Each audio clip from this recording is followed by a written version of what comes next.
friends. Welcome back to the Renee Spencer Show. I am your host and your friend, Renee Spencer. And I just want to say thank you so much for being here, for listening, for supporting me, for just being here and growing with me. I'm telling you, I have this funny quote with my friend, and we always say healing because I am not healed, okay? I am constantly on this healing journey, and doing this podcast has really opened up my eyes to how much you can truly help others heal while talking about your healing journey. So this is all such a vulnerable experience for me, and I just want to say thank you so much for being here.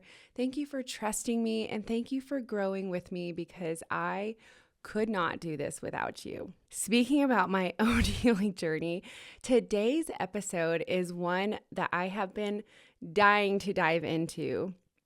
And I want to recap a little bit about last week's episode. So last week we talked about boundaries and what boundaries are and what they actually mean, and how you can use quote unquote boundaries as a way to control people, whether that be subconsciously or even consciously. So if you're anything like I was and did not know anything about boundaries, I used them all of the time and had super high expectations of people. And I used to think that this was like the only way. If someone triggered me, if someone offended me, if someone even looked at me the wrong way in the grocery store, I was so easily triggered. And I really thought that it was healing to just cut people off, not give them the time of day, not give them the conversation. But what I learned in my healing journey is there are going to be people in your life that you cannot cut off. And how the hell do we handle these people? Maybe it's a coworker or a sibling, or hell, maybe you have a really toxic co-parent that you are now stuck with communicating for the rest of your life. And cutting ties isn't always as simple as it sounds. And sometimes, just like myself, we cut ties because we don't know how to handle our triggers. So in this episode, I am so excited because we are going to unpack all of our choices. We're going to talk about our emotional triggers. We're going to touch on boundaries again. We're going to learn to understand the difference between a standard and an expectation, and how to know when it's actually time to create space between you and someone who is toxic. But before we dive into any of that, we need to understand what the context of someone being toxic is. Because nowadays, and I'm guilty of it too, that word being toxic, abusive, narcissistic, I mean, it's truly thrown around all the time. So in order to be able to identify these toxic people in our life, we really have to understand who the hell is actually toxic and what is a toxic person. I think we truly just live in a time where it's super easy to label anyone who hurts us, frustrates us, or even disagrees with us as toxic. And while having healthy boundaries is so crucial for your healing journey and for, honestly, to create a peaceful life for yourself, and no one should ever tolerate being abused or mistreated, not every uncomfortable interaction is a sign of a toxic relationship or person. Being toxic isn't about someone not having emotional regulation or having times of being emotionally reactive every now and then. I mean, we all fall short. We are all humans, and we all hurt people without intentionally trying to hurt that person. And how sad would it be if each one of us was labeled toxic for every time we messed up? What we want to look for when we're trying to identify who is toxic in our life, we want to look for consistent behavior, whether that be manipulation, gaslighting, silent treatment, extremely lashing out anytime they're triggered, or Someone who shames you, is invalidating. And honestly, when you just leave this person's presence every time, you just feel freaking drained. Like you need to go find a dark space because you need time to go recharge your energy. And true toxicity really, really boils down to lack of accountability and the unwillingness to change. And to circle back to the lack of accountability, this is the type of person who literally will never allow themselves to be the problem. They will always flip the script and make you the problem. But when you're dealing with an actual toxic person that you need to create distance from, their patterns and behaviors are consistent. But here is where self-awareness comes in. Sometimes what feels toxic might actually be a trigger from your own past. And trust me, I've struggled with this too. Like sometimes my nervous system literally cannot tell the difference between someone who is actively harming me or someone who reminds me of harm that I've experienced. Does that make sense? When we can ask ourselves questions like, is this person actually unsafe? Or am I just really uncomfortable? Am I reacting to who they are today or what they represent from my past? These are the questions that really help us take our control back. And not only that, it helps us control our emotional responses.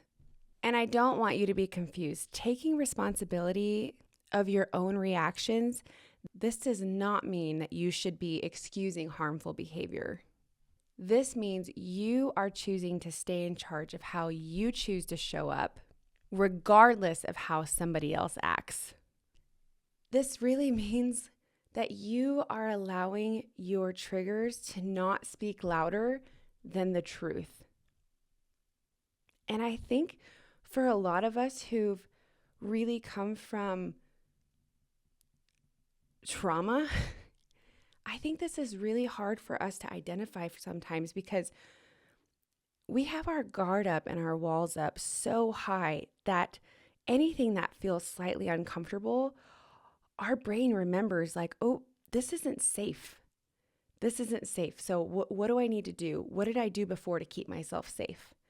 And for me, that was withdrawing and cutting people off. And what I realized is in order to rewire my nervous system and my brain, I actively have to ask myself these questions. For example, I have a group of people that I meet with a couple times a month.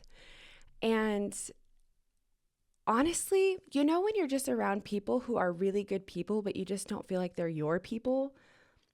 And so I finally came to a point and I was just like, you know what? Like, I don't belong here. I don't fit in here. They all know each other from all these other, school or church or, whatever it may be. They all seem to know each other. And I just kind of feel like I'm always the third wheel. And I don't have fun and I leave feeling drained. And then the next time we were supposed to meet came. And I had to ask myself, was I really being left out? Was I really not fitting in? Was I really actually being talked about? And so I had all these questions in my head and like this self-doubt and this doubt for people that I don't trust because it's really, really hard for me to trust people. You have to like climb Mount Everest to gain my trust. And so it came time for us to meet again. And this was just like a week ago. And I wasn't going to go. And I was like, you know what? I'm just not going to go anymore. These aren't my people. And it's okay that they're not my people, right? And then the day came and I just felt so convicted because I'm like, have I even shown up as my authentic self to allow them to get to know me? Have I even given them the opportunity to include me? Is it my own guard up that's preventing me from having a good time? And I just started flooding myself with like all of these questions and it just boiled down to, am I really safe here or is there a past trigger that's making me want to withdraw and cut off people who really have never done me harm. And after reflecting on that, I'm like, oh my gosh, this is something I have to work on, because a lot of times, like, these triggers will show up with obviously people who have hurt you in the past, right? But how often can we actually identify the triggers with the people who have never done anything to us? But somewhere in my past, I don't feel safe around new people or groups of people that I don't know, or groups of people that all know each other. And I'm just, coming up with all these assumptions about, how they feel about me. And so all of this aside, I decided to go. And I was like, you know what? I'm going to show up as my true self. I'm going to go and I'm going to have fun. I allowed myself to just open up and to open a window. Like, I didn't open the whole damn garage door, but I at least opened the window. And I had such a good time. We stayed up hours laughing till we were crying. I felt so connected to all of them when I left. And when I left, I actually had tears, because I was like, wow, all of these months, I mean, we've been meeting for months, and all of these months I have had this assumption of these people, and it was me holding myself back. It was me and my self-doubt and my past trauma and my triggers that have kept me from being able to connect with other people.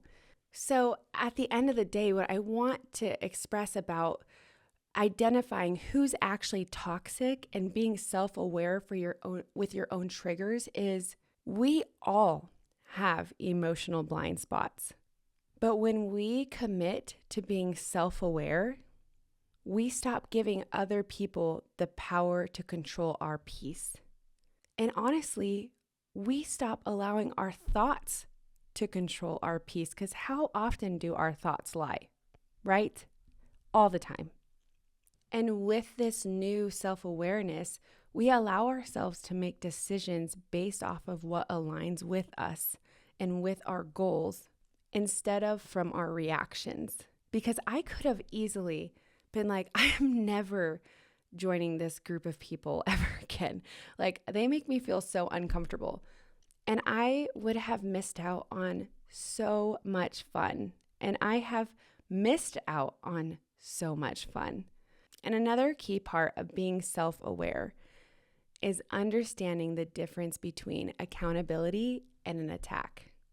When we lack personal accountability, even when it's the most loving, constructive feedback, we can oftentimes take it as obstructive criticism. Or even, honestly, rejection, abandonment. I mean, we have so many wounds that we can easily reject it and be defensive.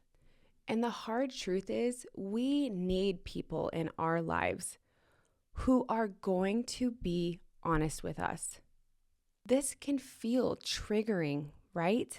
We can feel that instant jolt in our body that's just automatically irritated and frustrated, and I just want to lash back and protect myself and explain myself. But what you need to know is, a friend that calls you in love, that's a real connection. That is what real support looks like. That is not a toxic person. And that type of honesty, when rooted in respect, it's not a threat. So you can feel triggered, okay? You can feel defensive and still accept the feedback. And I just want you to remember this quote, that growth starts where blame ends. Okay, now that we've learned the difference between a toxic person and our triggers and accountability versus an attack, I want to dive just a little bit deeper into the triggers, but not just with people like this friend group that I meet with a couple times a month that haven't done anything to us, but the people that we have to surround ourselves with who've hurt us in the past, that maybe we don't really want to cut them out of our life, or maybe we just can't. And what I learned is that a lot of times my unresolved trauma and resentment made me like hyper alert to someone's presence, even when they weren't actually doing anything wrong or anything out of their consistent behavior that we could expect, right? And for instance, like this is huge for me going back to my hometown where I just feel constantly triggered. And I have to ask myself, am I actually, are people actually harming me here? Or are my past wounds just not healed? And so their presence is making me like hyper alert to everything. Kind of like when that person walks into the room and your chest automatically gets tight. And while your pain is totally valid, okay, 100% valid, your body's trigger is so much louder than the actual moment. And this isn't because you're weak. It's because our nervous system keeps score. And although maybe our brain has tried to forget and you have tried to forgive and move on, your body still remembers the pain, which is why it's a physical response. Sometimes our reaction is truly disproportionate to the moment, and not because we are overreacting, but because we're over carrying. We hold on to the silence that they gave us. We hold on to the grief. We hold on to the gaslighting. And most importantly, the times we didn't freaking stand up for ourselves. And subconsciously, we expect that attack is coming again. So before they even get a chance, we're like, boom, our body is bracing us for the attack. And this is where, in that exact moment, your trigger is louder than the actual moment. And this is why self-awareness is so important. And it does not excuse harmful behavior whatsoever. But it does require you asking yourself, am I responding to this situation? Or am I responding to my past hurt with this person? And so all of this to say, if you choose to continue to have somebody in your life who has hurt you or harmed you, whether it's a family member, a boss, you can't always just quit your job and walk away, a coworker who stops by your office and interrogates you every freaking Monday morning. I mean, there's people that we just cannot cut ties with, or even that we don't really want to cut ties with them. But the truth is, if you're allowing these people to stay in your life, then the biggest part of healing is taking ownership of your own emotional responses. You do get to decide how much access they have to your life, but with that choice comes responsibility. You cannot control other people's behavior, right? Boundaries have literally nothing to do with controlling what somebody else does, how somebody else speaks to you, when somebody shows up, how long they stay. And I know this level of self-awareness, it feels so uncomfortable. I get it. I feel that discomfort right now. Like I'm here with you. I feel it. I can think of 1,000 areas where I have allowed my triggers to, and the way that I react, to completely control the situation and blow a situation up that didn't need to even be a thing, right? Like we've all been there. We all do it. And then we all have people that we don't want to cut ties with that hurt us. But this type of self-awareness puts focus back on our healing. You don't have to let people walk all over you, but you also don't have to allow your history to control your present. And a huge part of taking accountability and responsibility is really understanding the difference between an expectation and a standard. And I'm going to tell you a little funny story about this, because if you know me, you know I'm highly opinionated and I will listen to what you have to say. And that doesn't always mean I'm going to agree. And if I don't agree, you're probably going to hear about it. So I was in therapy And this therapist wasn't my favorite, but I did take things from our lessons. And I was talking about my marriage, and I was like, this is what I expect, XYZ. And he was like, well, there's your problem. You can't have expectations. And I'm like, the frick you can't. I'm allowed, like, what? I'm just supposed to allow my husband, not that he did. Okay, this is an example. This is the example I gave him. I'm supposed to just allow my husband to go and have an affair with whoever he wants. I'm not supposed to have the expectation that if I'm married, that he's supposed to stay committed to me, or be honest and not lie to me, that those are not, I'm not supposed to have those expectations as a spouse. Like, obviously there's expectations I'm going to have as a spouse. And he goes, no, those are standards. And I said, no, they're practically the same thing. And he goes, no, they're not. And we battled back and forth for a minute. I'm like, okay, fine. Tell me what you think the difference is between an expectation and a standard. And boy, was I slammed. Because there is a difference between an expectation and a standard. And at the core, the difference between a standard and expectation lies in the level of control that we feel we have over the outcome. Expectations are based off of kind of like wishful thinking and hopes of how we feel somebody should act, behave, think, or even respond in a particular situation. And sometimes, mostly like myself, when I was using quote unquote expectations, is honestly the underlying belief that we can control others, which sounds really ridiculous saying out loud. When we hold expectations, we often want something specific from somebody else or even a situation. And if it doesn't happen as anticipated, then we feel disappointed, frustrated, angry, triggered. I mean, all of the bad emotions, right? And that's because expectations comes with the desire to control how other people behave or how things unfold around us. And sometimes it can be really rigid and unreasonable, right? We have to be honest with ourselves. Like, our own expectations are sometimes the leading cause of our own frustrations, which is why I like to say you have to take ownership of your part in your own pain. And expectations is right there smack in the middle of that statement. On the other hand, standards are more about boundaries and values that we have for ourselves, independent of other people's behavior. Our standards are non-negotiables, right? I will not have a spouse who will have an affair. I will not have a spouse who watches porn. I will not have a friend who goes around and talks shit about all of their other friends.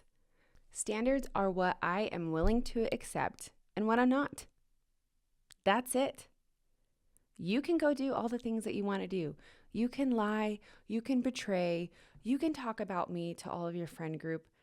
I don't have to tolerate it. I don't have to be your friend. I don't have to be your spouse. I have standards of having mutual respect in our relationship. Standards are truly rooted in what you will and what you will not tolerate. Expectations are your desire for it to go a specific way. And so we can often let me once again use myself as an example because like I said, I am healing, not healed. My own expectations of the people who have hurt me to show up differently has caused me to feel so much resentment and frustration. And honestly, when we hold unrealistic expectation, who gets the power? Other people, not us. They get the power of how we feel, which is why we feel disappointed and resentful. So when we set standards, we are making decisions based off of our values, not the behavior of others.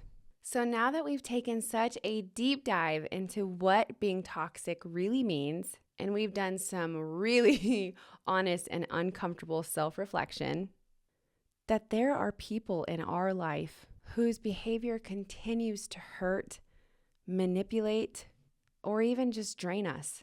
And that there are some individuals in our lives whose behavior requires us to set some serious boundaries, or even the uncomfortable truth of some serious distance. And like we said, not every single person can be cut off, You are going to have to deal with people who are toxic for the rest of your life. They're literally everywhere, right? And while just walking away sounds really easy in theory, there are emotional ties, shared responsibilities. So the goal isn't always to go no contact. The goal is to learn, how do I interact with these type of people without losing my peace? And the first thing we have to do is we really have to be honest with ourselves with these type of people. Like, we have to ask ourselves, are we showing up thinking maybe they're going to be different this time? I mean, maybe if I say it the right way or say it more gentle, maybe if I bring them their favorite drink or laugh at their funniest joke, maybe it'll be different. But the truth is, continuously expecting different behavior from the people who have shown us continuously time and time and time again who they are is just a fast track to heartbreak, frustration, and emotional burnout. And one of the hardest pills to swallow is you have to freaking stop trying to control them. You have to let them be exactly who they are if you are going to have them in your life. Stop trying to change their negative mindset. Stop trying to convince them to leave their toxic partner. Stop trying to get them to quit their job that drains them. Stop trying to get them to go to therapy or get them to go to the gym or the doctor to better their health. Stop trying to get them to eat right. Sure, this could be your husband and you see him making poor choices for his health and you're just like, aren't you selfish? Like, you're going to leave me here early because you're not caring about yourself enough to get checked and go work out and go eat healthy and go to the doctor. Stop trying to control it, because all that creates is more resistance. You are not their life coach, okay? You are not their therapist. You're not their health coach. And you sure as hell are not their savior. So stop trying to rescue these people from themselves. If you are going to accept these people in your life, you have to accept where they are on their journey without constantly pushing on them where you wish they were. And this is where boundaries and distance come in.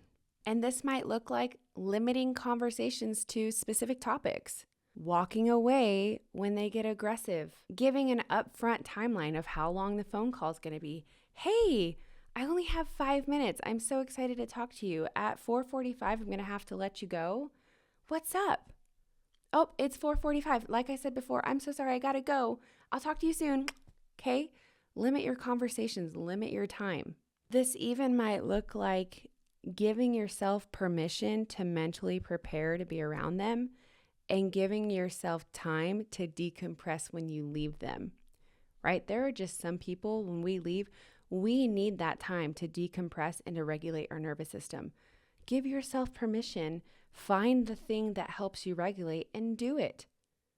If you're going to have this person in your life that drains you, the best way that you can preserve your peace is by having boundaries. The two truths can coexist, that not every person that drains you has to be cut off from your life. And you can still show up and be your authentic self and show love and show respect and show kindness. But you can also say no. You can also say, I will walk away if you speak to me that way. You can also say, I'm not going to take your phone calls if we continue to talk about politics. You can control when they come to your house. They don't have to come into your home and disrupt your peace there. If you want to meet up with them, go to a coffee shop. If you're worried about reactive behavior, meet out in public. If you know that this person is emotionally triggering, stop walking into the same emotional trap over and over and over, expecting a different outcome. Ground yourself. before the interactions. Rehearse how you are going to respond. And then when they behave in that predictable way, right? Because their behavior is predictable, you can remind yourself, this isn't about me. This is their pattern, and I don't have to absorb it. And I sure as hell don't have to fix it. And the most important thing about boundaries, you guys, is you actually take action with what you say. If you say you're limiting your conversation till 4:45, get the hell off the phone at 4:45. If you say you're no longer going to be engaging in arguments and then it starts to become heated, get up and walk away. Hang up the phone. Do what you need to do to follow through with what you said you will do based off of their behavior. Remember, because boundaries are not to control how they react. Predictable people will do the same thing over and over and over. So you have to be consistent on how you will respond that will ensure safety for yourself. And not just for the flow of the relationship, but also for your nervous system. And you have to understand that maintaining a relationship with a toxic person, it's going to take continuous maintenance. It's not a one-time boundary. It really is a lifetime of adjustment. And at some point, we all come to this crossroads with certain relationships where we have to ask ourselves, is this relationship still serving me? And most importantly, am I actually safe? Whether that be mentally, emotionally, or even physically. Because the truth is, when somebody is continuously harming you, draining your energy, disregarding any boundary that you set, and it is honestly just like a bulldozer in your life, you have to consider that it's probably time to let them go. I know for me, I wish I would have made this decision sooner when it came to the relationship with my mom, because it was never for my protection and my peace that I cut her off, right? I tried so many times. Like, I would cut her off and let her back in and go 2 years without talking to her and having babies without letting her meet them, and then cutting her off again. And, it was just like this constant abusive cycle. And I was explosive and she was explosive, and it just was awful. And to me, my peace and my safety, it just never seemed to matter. And whether that was just to myself or outside opinions. And so it actually wasn't until she came after my kids. And not just to my kids. I always say that when you're out of reach for an abuser, when they no longer can control you and manipulate you, you know what they do? They go after what you love most. And for us parents, you know that that's our babies, right? And so that's what she did. And it took her doing that. And it took her taking a moment that happened between my daughter and I and telling the whole family and world that I was an abusive parent. She was going to call CPS on me and have my kids taken. And it took her mistreating my daughter. And I mean, it just is awful. I think back to these times and I'm like, why did I even allow her around my children? Why did I even expose them to who she is? I know who she is. This is why I've tried for years to cut ties with her. This is why I moved away when I was 17, right? And I think what it boils down to is we feel that cutting ties with somebody, and we're told that cutting ties with somebody, especially if it's a parent, is entirely cruel. And so there's so much shame and guilt around, letting these people go. And unfortunately for so many of us, it takes them crossing a major line for us to finally be like, that is it. And should it have to take that? Should our kids be affected? Should it be that last beating you got? Should it be that last way that your boss spoke to you? Or, there's so many situations that we can be abused in. And I want to say that it doesn't have to become extreme for it to be okay for you to cut ties. And nobody ever told me that growing up. In fact, I was told to honor my father and mother, and I was constantly shamed for my decision. But I want to tell you, the most loving thing that you can do for yourself is set yourself free from the people who abuse you. You don't have to allow access to the people who have repeatedly shown you who they are and how little they actually care about you. You do realize this all boils down to they only care about themselves. And I think that's so hard for those of us who love so deeply and just want to be loved so deeply, is it's really hard for us to actually accept that they really don't care about you. That husband or wife that is beating you down and beating down your children, that parent that is judging your parenting and mocking you and belittling you, and that boss that makes you feel irreplaceable, guess what? They only care about themselves. So the most that you can do for your life is love yourself enough to walk away and know that it's okay. And yeah, the guilt, it's gonna creep in.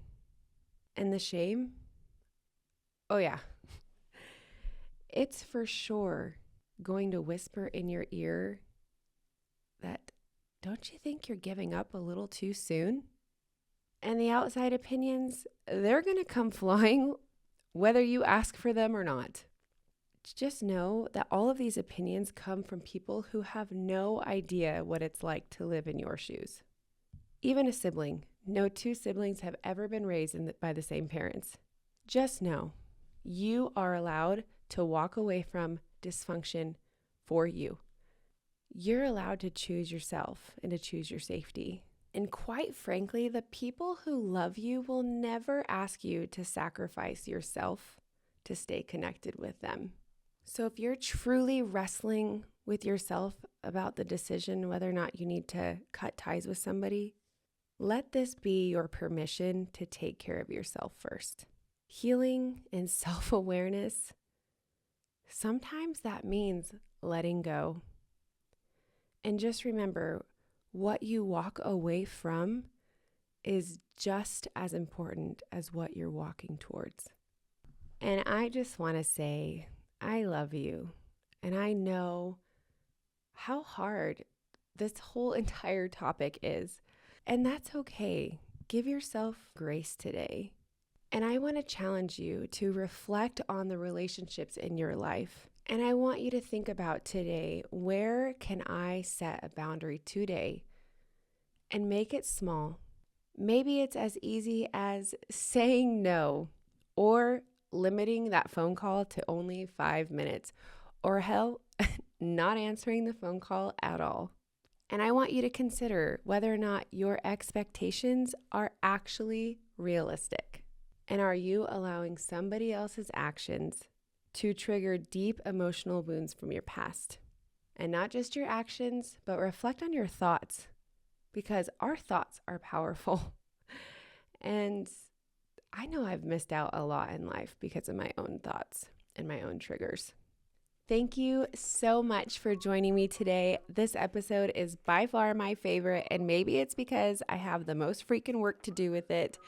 But if you loved this episode and you are thinking of somebody who really could use to listening to this, send it their way. You absolutely never know who might need to listen to this and whose life you can change by sending them this episode. And if you haven't checked it out yet, go back and listen to my last episode. It's all about boundaries. It's short, it's sweet, and it will really help you understand how to implement healthy boundaries in your life today. Thank you for being here. We are growing, we are healing, and we are learning together. I am your friend and your host, Renee Spencer, and I will see you in the next episode. I love you guys.